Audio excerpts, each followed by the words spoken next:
So now the first thing we'll try to understand the lab topology which we'll be using for the labs here. We'll be using the firewall. If you have done some firewall courses like the ASA or Cisco Firepower, I use the similar kind of topology. Now what we'll be doing is whenever you are connecting, you generally have to have the LAN. Okay. Now this is going to be the LAN which is connecting to my inside network where I assume the users are connected in the LAN. So I'm going to connect a router 1, which is going to simulate my LAN networks. And on the router 1, I'll be adding some loopback interfaces. So these are typically the loopback interfaces. The loopback are the logical interfaces which will be used for testing purposes. In the real scenarios, you can just assume that this is connecting to multiple branches away from where I'm getting the routes. You can assume or you can simulate that way. So that is something on the router 1. So I'll be using 192.168 1.subnet, which is going to connect to my firewall. The middle one is your Palo Alto firewall. And I'll be using 192.168 1.subnet. So mostly .1 I'll be using in the last portion, and I'll be using .10 on the firewall side. Now, likewise, I'll be using the same. Now, this part is going to simulate my internet. So I'm going to add one more router on the right side. Now the right side part is going to connect to my internet. So I'll be using some kind of public IP, let's say 100.0.20.subnet. In the real scenarios, this IP will be the public IP. Most likely it will be a public IP given by the provider. So we assume that way, and I'm going to use 100.0.20.subnet. Again, I'll use .10 on the firewall side, and I'll be using .2 on the router side. And again, on the router 2, I'll be using these loopback interfaces. Now, these interfaces will be my loopback interfaces, which I'll be using for testing purposes. So they will simulate my internet routes. Okay. So the loopbacks will simulate my internet routes. The router 2 is going to simulate my service provider, which is providing the access to the internet. Later on, when we do the testing, we'll try to simulate the traffic as if it is coming from the LAN.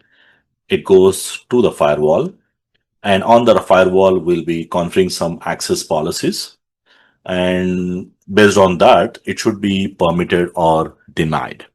So we'll try to see different rules or the different policies we'll try to implement. But again, we cannot directly jump into the policies just like you generally do in the production networks, because we need to understand the prerequisite lab setup. Even the same thing, when you are started working on the real networks, you need to understand your topology, you need to understand the connections, you need to understand the IP addressing. And that's what we'll try to do.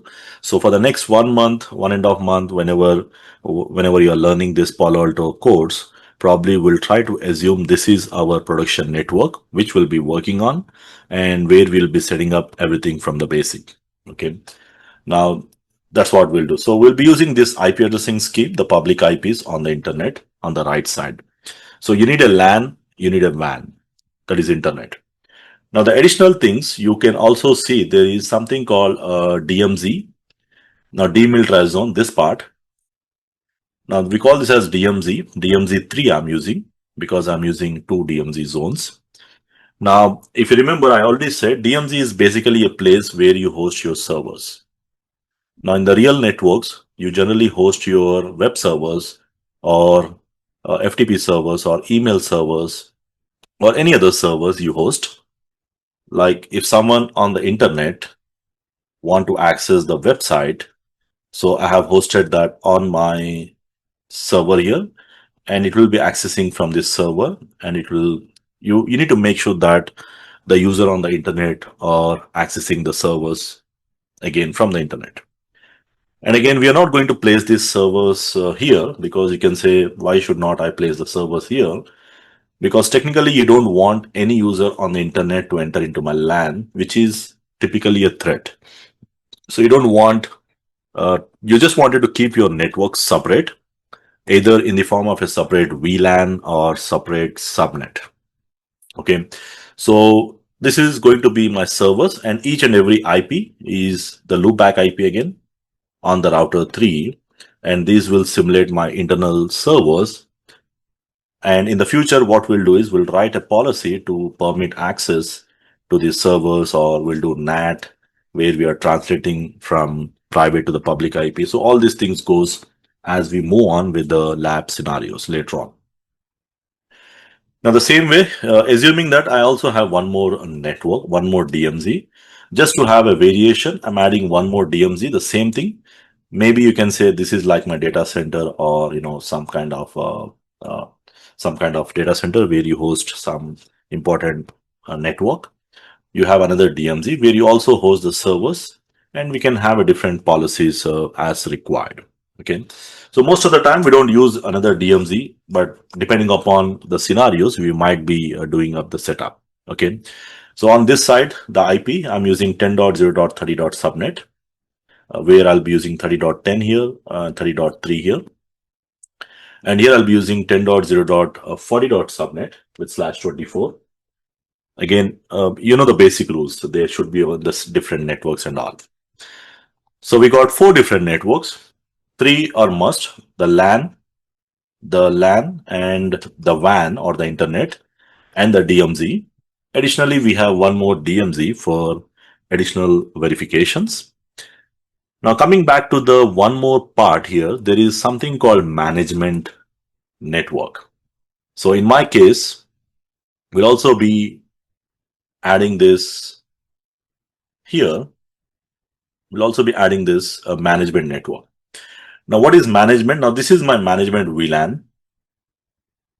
Now, mostly in the production networks, like in our case, let's say in my scenario, so we'll have a host, the PC, the host PC, or typically, if you know the basic management kind of thing, most of the management VLAN or the management network will host the management related information. Like if you have a syslog server, or if you have an NTP server, or you have some DNS servers or DHCP servers, or any other monitoring servers like SNMP.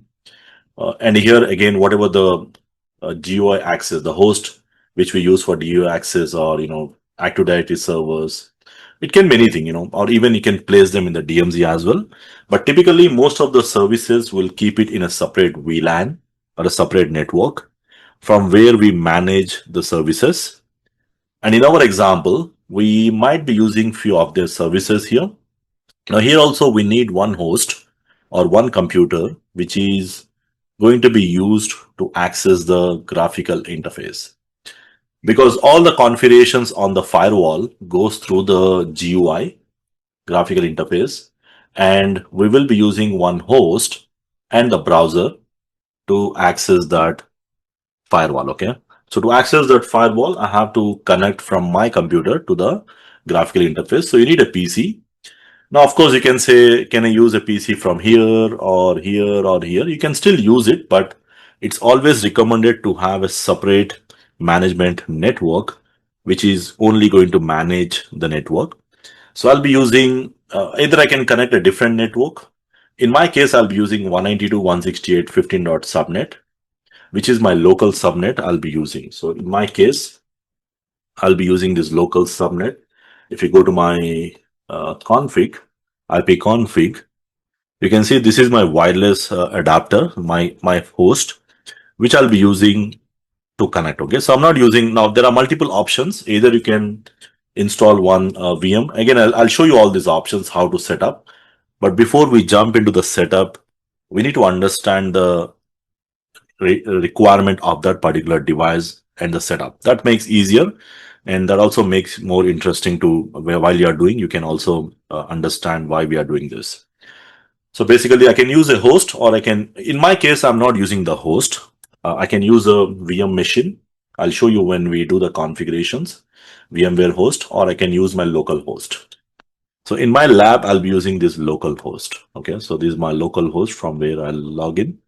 We'll get back to this. Okay, so this is going to be my complete topology setup, and mostly we'll be modifying this topology as needed as we move on.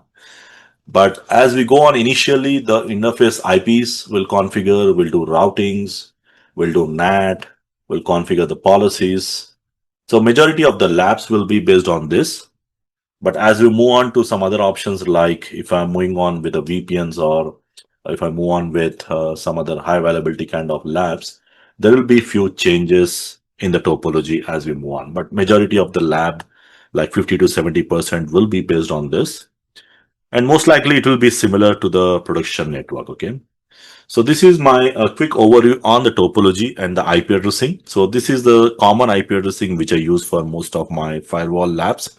Even if you go through with any other firewall workbooks like FortiGate or Firepower, almost I'll be using the similar kind of IP addressing, similar kind of topology. The only thing changes is the actual firewall. So this firewall will change. It can be a different firewall depending upon the actual codes or the actual firewall will be setting up.